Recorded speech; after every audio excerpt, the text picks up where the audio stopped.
Bienvenue sur notre chaîne Afrique TV Service. Dans l'épisode 2, nous allons toujours parler des langues africaines avec pour thème aujourd'hui le code Akwa-Djaneh, l'héritage intellectuel des langues maternelles.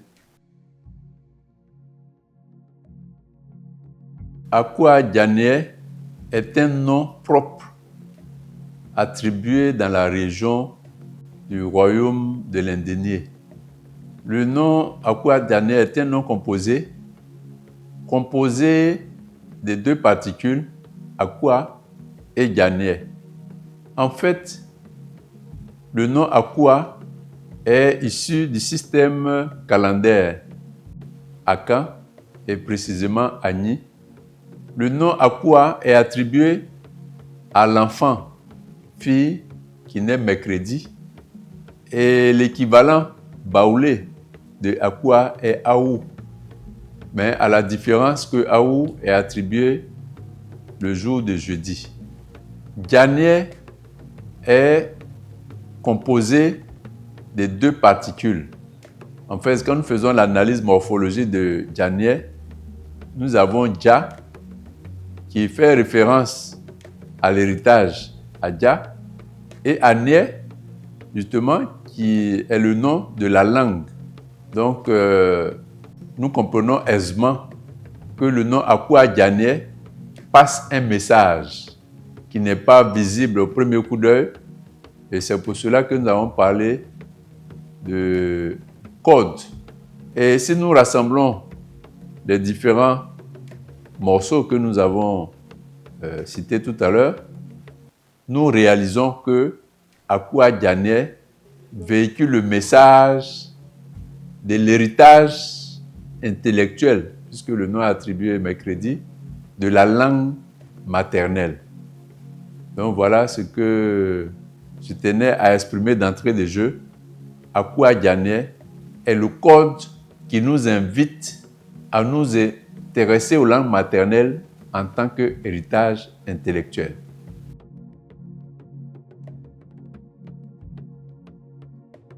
Il faut comprendre que la présence de Anieh, qui veut dire langue, contient le terme Ni. Ni qui veut dire mère. Et ce que nous devons retenir, c'est que le fait de dire Anieh nous permet de comprendre que la langue est maternelle au départ. Or, nous savons que dans le système éducatif africain, l'enfant est confié à la mère pendant les 7 premières années de sa vie pour son éducation. Donc, tout naturellement, c'est en ce moment-là que la langue prend place dans sa vie. Le contact avec la mère devrait, je dis devrait parce que ce n'est pas aujourd'hui le cas, c'est pour ça que ce sujet nous préoccupe, devrait mettre l'enfant en prise avec la langue maternelle et commencer dès lors son apprentissage.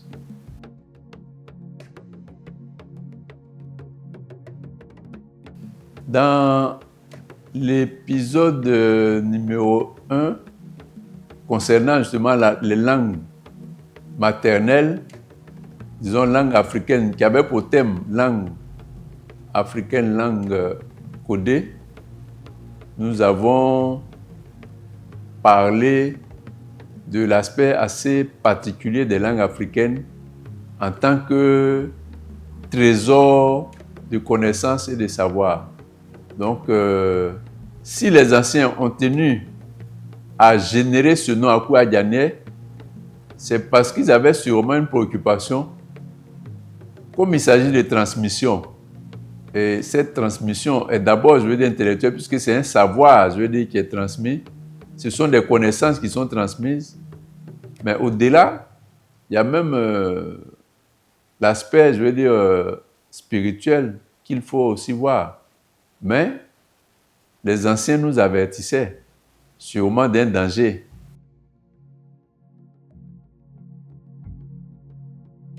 C'est qu'aujourd'hui, nous vivons dans un temps dit de modernité où les langues africaines sont reléguées à un second rang au profit des langues occidentales, qui sont le français, l'anglais et les autres langues. Mais nous devons comprendre qu'il est une nécessité pour nous de ne pas perdre cet héritage. Donc, les parents doivent impérativement permettre à leurs enfants de s'abreuver à ce savoir ancestral, à ce puits de connaissances qui permet de retrouver son héritage ancien, puisque les religions enseignent qu'au commencement était la parole, donc nous voyons bien l'importance de la parole et ce que chacun peut en faire.